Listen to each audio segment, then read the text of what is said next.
Lucina, surprise, lui demanda où ils iraient vivre. Akan lui répondit que ce serait à Brion, un autre pays, ou dans un grand temple, n'importe où qui pourrait la protéger. Elle protesta que cela n'était pas possible et s'inquiéta de l'avenir de Tayar. Akan lui assura qu'elle était plus importante pour lui que Tayar. Elle rougit, puis, ne sachant quoi dire, elle détourna le regard. Akan lui expliqua que Tayar ne s'effondrerait pas en son absence. Il lui disait que sa mère avait retrouvé ses esprits et qu'il avait des personnes de confiance comme Toulan et Jilai pour protéger le royaume. Il ajouta qu'elle n'avait pas besoin de répondre immédiatement, comprenant que c'était une décision difficile. Il lui faudrait aussi du temps pour se préparer, donc elle devait y réfléchir sereinement. Elle acquiesça et promit de lui donner sa réponse dans une semaine. Akan prit la main de sa femme Lucina, plongea son regard dans le sien et lui promit qu'il ne la laisserait plus jamais seule. Même après leur départ de Tayar, il veillerait à ce que son sourire ne disparaisse jamais. Puis, il lui fit un baiser sur la main. Au même moment, quelqu'un les espionnait à la porte. Le lendemain, Lucina, seule dans sa chambre, repensait à la proposition de Akan la veille. Elle espérait que ce n'était pas un rêve. Jamais elle n'aurait imaginé qu'Akan proposerait de quitter Tayar. Elle se demandait s'ils pouvaient vraiment partir et vivre librement ensemble.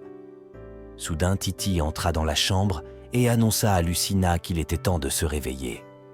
Remarquant qu'elle s'était levée tôt, Titi lui fit remarquer qu'elle semblait de meilleure humeur que la veille.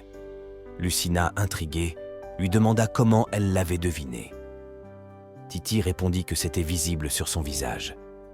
Avec un sourire, Lucina lui demanda si son bonheur était vraiment perceptible.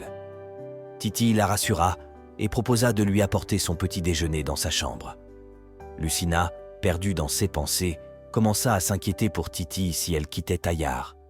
Non seulement pour Titi, mais aussi pour Toulan et Jilai. Elle se demandait s'ils pourraient survivre à Tayar sans Akan. Elle se rappela les paroles de Akan, affirmant que le royaume ne s'effondrerait pas en son absence. Sa mère avait retrouvé la raison et ils avaient des personnes de confiance comme Toulan et Jilai pour protéger Tayar. Ils leur faisaient confiance et espéraient que Lucina leur ferait confiance aussi. Réfléchissant, Lucina se disait que Akan avait raison. Il s'en sortirait très bien sans lui. Elle devrait maintenant se concentrer sur ce qui allait se passer ensuite, préparant son esprit et son cœur pour les changements à venir. Soudain, quelqu'un frappa à la porte. Lucina demanda qui c'était, pensant que c'était Titi, et alla ouvrir. À sa grande surprise, elle vit un homme dissimulant son visage. Pendant ce temps, à la prison de Tayar, un soldat venait voir Gareth et lui annonça qu'il avait de bonnes nouvelles.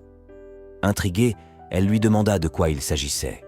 Le soldat expliqua que récemment, les voix réclamant sa réintégration se faisaient de plus en plus entendre. Surprise, elle demanda la raison soudaine de sa réintégration. Le soldat répondit que Lucina ne pouvait plus avoir d'enfant. Gareth, stupéfaite, demanda si cela était vrai. Le soldat confirma, ajoutant qu'il pensait rétablir son honneur pour assurer la continuité de la lignée du dragon gardien. Gareth, heureuse, se mit à rire. Elle déclara que, malgré toutes les vantardises, Lucina se retrouvait rejetée à cause de son incapacité à avoir des enfants. Elle ajouta que peut-être son destin avait toujours été de devenir la reine de Tayar et qu'elle seule était destinée à ce rôle.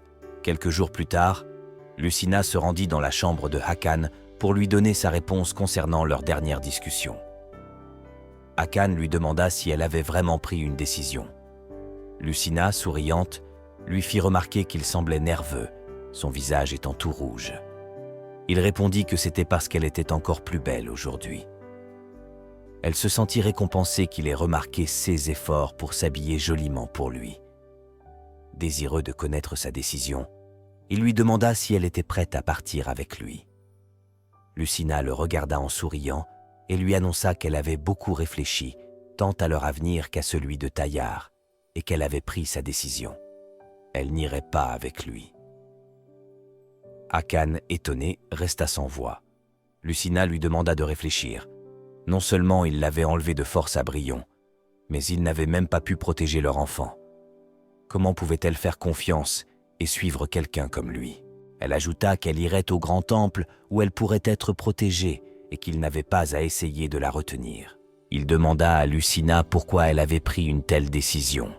Il s'excusa de ne pas avoir pu la protéger, elle et leur enfant, mais lui promit que les choses seraient différentes à partir de maintenant et qu'il ne la quitterait plus un instant.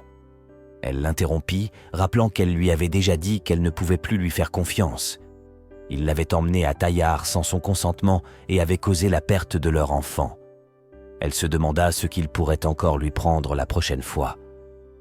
Akan, figé, admit ses torts et confessa qu'avant leur rencontre, il était immature et égoïste. Il affirma avoir changé depuis qu'il l'avait connu et qu'il était prêt à tout sacrifier pour l'amour de sa vie. Lucina répondit qu'elle ne voulait pas de cela. S'il l'aimait vraiment, il devait la laisser partir. C'était sa dernière demande. Elle s'en alla en courant. Une fois seule, Akan, déprimé, se disait que sa vie n'aurait plus aucun sens sans sa Lucina. Une servante aperçut Lucina courir en pleurant et lui demanda où elle allait en pleine nuit. Lucina, les larmes aux yeux, se disait qu'elle était désolée, mais que c'était la seule façon de protéger Akan. Elle se rappelait qu'il y a quelques jours, Toulan s'était déguisé et avait pénétré dans sa chambre. Il lui avait confié qu'il avait quelque chose d'important à lui dire. Ayant entendu leur discussion au palais royal qu'elle envisageait de quitter Tayar avec le roi, il avait souhaité la rencontrer directement. Il lui avait clairement fait comprendre que si elle devait partir, elle devrait le faire seule. Il expliqua que le roi ne croyait pas en la chute de Tayar, mais que le royaume se trouvait dans une situation très précaire. Une guerre civile pouvait éclater à tout moment. Même si Tayar comptait de nombreux sujets valeureux, il ne pouvait rivaliser avec la puissance d'un seul roi. En cas de guerre civile sans le roi, les conséquences seraient aussi évidentes que le jour. Toulan exprima sa fierté d'être citoyen de Tayar, terre où il était né et avait grandi, où sa famille était restée toute sa vie. Si le roi et Lucina partaient ensemble, il se retrouverait impuissant face à l'effondrement de Tayar, qui représentait tout pour lui. Le roi, à qui il avait consacré sa vie par loyauté, serait considéré par le peuple comme ayant abandonné le pays.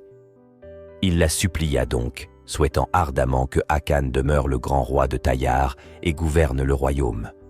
Toulan ajouta qu'il ne voulait pas que l'histoire retienne que l'actuel roi qui avait abandonné Tayar.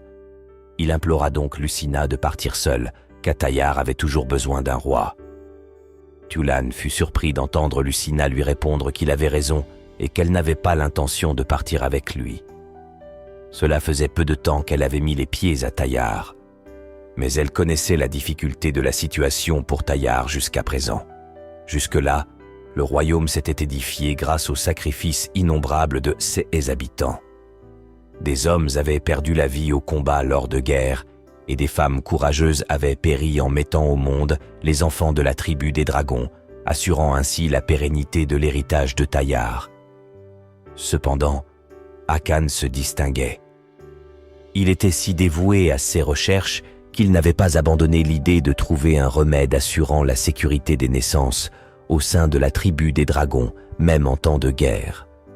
Si Akan disparaissait, Tayar risquerait de répéter les erreurs du passé et les réalisations de Akan tomberaient dans l'oubli.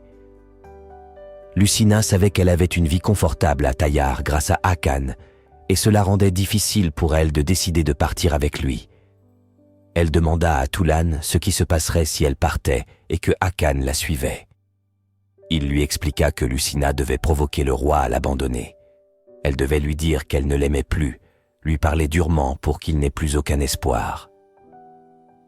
Lucina fut surprise de voir que Toulan voulait qu'elle brise le cœur de Akan. Elle ne pourrait jamais se résoudre à une telle cruauté. Elle ne voulait plus le voir souffrir. Toulan lui expliqua que c'était le seul moyen pour Tayar et pour le roi. Il la supplia d'aider une fois de plus Tayar. Lucina était désemparée, ne sachant quoi répondre. Une fois seule dans sa chambre, elle se mettait à pleurer et se disait qu'Akan la détesterait, qu'il pourrait même lui en vouloir pour le reste de sa vie. Mais c'était quelque chose qu'elle devait supporter. Akan lui avait toujours montré son cœur honnête, même lorsqu'elle avait été effrayée et avait fui. Maintenant, c'était à son tour de se sacrifier pour Akan. Elle commença à faire sa valise et trouva une tétine pour bébé. Elle se rappela qu'elle avait déjà envisagé un jour de fonder une famille. Mais maintenant, elle comprenait qu'elle ne pouvait pas rêver d'un tel avenir. Elle remettait la tétine de bébé dans sa valise et répéta que Akan devait être le grand roi de Tayar, qu'elle ne voulait pas être un obstacle sur son chemin. Elle espérait qu'il allait lui pardonner un jour. Quelques jours plus tard, Akan se souvenait encore des paroles de Lucina. Après cette nuit, son monde s'était figé. Il repensait sans cesse à leurs derniers instants, ses lèvres qui lui avaient dit adieu, sa main qui l'avait repoussé. L'image de son départ hantait son esprit. Même lorsqu'il s'était rendu au palais secondaire pour la supplier, Lucina n'avait jamais ouvert la porte. Tulan, présent à ses côtés, l'interrogeait sur son état. Akan, perdu dans ses pensées, revint à lui et demanda de quoi il parlait. Tulan mentionna que Lucina partait pour le grand temple le lendemain. Akan murmura que le temps avait filé si vite. Tulan enchaîna, lui suggérant de reconsidérer son mariage avec Gareth. Le Sénat était prêt à soutenir cette union, et malgré un calendrier serré, il pouvait s'appuyer sur les préparatifs existants. Akan, absorbé par ses pensées, se demandait si Lucina allait vraiment partir sans lui dire au revoir. Il se questionnait sur ses erreurs, sur la nature de leur relation, comme Lucina l'avait insinué. Distrait, il répondit à Tulan qu'il pouvait s'occuper des préparatifs. Il ajouta qu'il se sentait fatigué et souhaitait se reposer un peu. Tulan acquiesça et prit congé. Le lendemain, Titi et Gilai, attristés par le départ de Lucina, lui faisaient leurs adieux. Titi, les larmes aux yeux, demandait à Lucina si elle allait vraiment partir et ce qu'elle ferait sans elle. Elle aurait préféré l'accompagner dès maintenant. Lucina lui expliqua qu'elle ne pouvait pas quitter sa famille pour la suivre, mais qu'elle lui écrirait souvent pour qu'elle ne se sente pas trop seule. Titi triste lui fit un dernier câlin et lui souhaita un bon voyage. Gilai proposa de suivre Lucina pour l'aider. Lucina le remercia pour sa gentillesse, mais lui rappela qu'il avait aussi des responsabilités à Tayar, notamment auprès de Akan et ses recherches. Lucina demanda des nouvelles de la calèche et Gilai répondit qu'il était prêt devant le palais, signalant que tout devait être en ordre pour le départ. Il prit sa valise et lui annonça que le chef de la religion de Khmer l'attendait. Titi insista pour l'accompagner jusqu'à la calèche. Lucina, consciente que son attachement ne ferait que grandir si elle restait plus longtemps à Tayar, se hâta de partir. Après le départ de Lucina, les membres du Sénat, comme s'ils attendaient ce moment, demandèrent immédiatement la réintégration de Gareth. Ils lui rappelèrent qu'elle avait traversé des moments difficiles et qu'elle avait sûrement entendu parler du départ de Lucina de Tayar. En examinant ses vêtements, il promouvait le mariage entre elle et le roi, laissant entendre qu'ils devaient revoir leurs plans. Gareth demanda comment procéder. Ils lui suggérèrent de profiter de la distraction du roi causée par l'absence de Lucina pour organiser un coup d'État pendant la cérémonie de mariage, ce qui ferait d'elle la reine du nouveau règne sur Tayar. Elle répondit qu'elle se moquait des machinations tant qu'elle devenait reine. Plus tard dans la journée, les servantes lui proposaient des bijoux pour embellir la cérémonie et lui apportèrent la robe de mariée. En la regardant, elle déclara que la robe ressemblait au goût de Lucina, puis décida de la prendre. Tulan l'observait et se rappela que c'était la robe que Lucina avait choisie pour son mariage. Lorsque Gareth remarqua le regard insistant de Tulan, elle lui demanda s'il y avait un problème. Elle ajouta que Akan s'était bien moqué d'elle en la jetant en prison et que maintenant c'était à son tour de jouer un peu avec lui. Plus tard dans la journée, Tulan s'entretenait avec le grand roi et lui disait qu'il pensait qu'il serait nécessaire que le roi confirme certaines décisions. Akan, intrigué, lui demanda ce qui se passait et pourquoi il le pressait ainsi.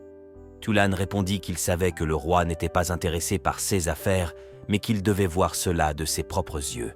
Il s'agissait de son mariage. Akan, surpris d'entendre parler de mariage, demanda si les préparatifs étaient en cours. Tulan lui rappela qu'il lui avait suggéré de reconsidérer son union avec Gareth, ajoutant que le Sénat était également prêt à aider. Bien que le calendrier soit serré, il pouvait accélérer les choses en utilisant ceux qui étaient déjà en place. Gareth arriva alors et montra à Akan la robe qu'elle porterait pour le mariage, lui demandant son avis. Akan examina attentivement la robe et, d'un ton furieux, demanda pourquoi elle avait choisi cette tenue. Il arracha la robe des mains de Gareth et déclara qu'une seule personne avait le droit de la porter. En colère, il se tourna vers Tulane et lui demanda comment il avait pu oser faire porter cette robe à quelqu'un d'autre. Gareth rétorqua que l'important n'est pas la personne qui porte cette robe, mais qu'elle était destinée à un mariage. Elle ajouta que l'essentiel résidait dans le fait que, par ce mariage, le roi pourrait avoir un héritier. Akan trouva cela dégoûtant et lui disait que le simple fait d'entendre ces mots venant d'elle lui donnait envie de vomir. Il entra dans une colère noire, se demandant à quoi bon toutes ces choses s'il ne pouvait être avec celle qu'il aimait. Il déchira la robe et ordonna de la brûler, déclarant que le mariage n'aurait plus lieu. Tulane l'implora de penser à Tayar et à ses habitants, rappelant que ce mariage devait avoir lieu pour le bien du royaume. Akan lui ordonna de se taire et, fou de rage, déclara que sans Lucina, il n'avait aucune raison de rester le roi de Tayar. Il ajouta qu'il préférerait mettre fin à tout ceci de ses propres mains.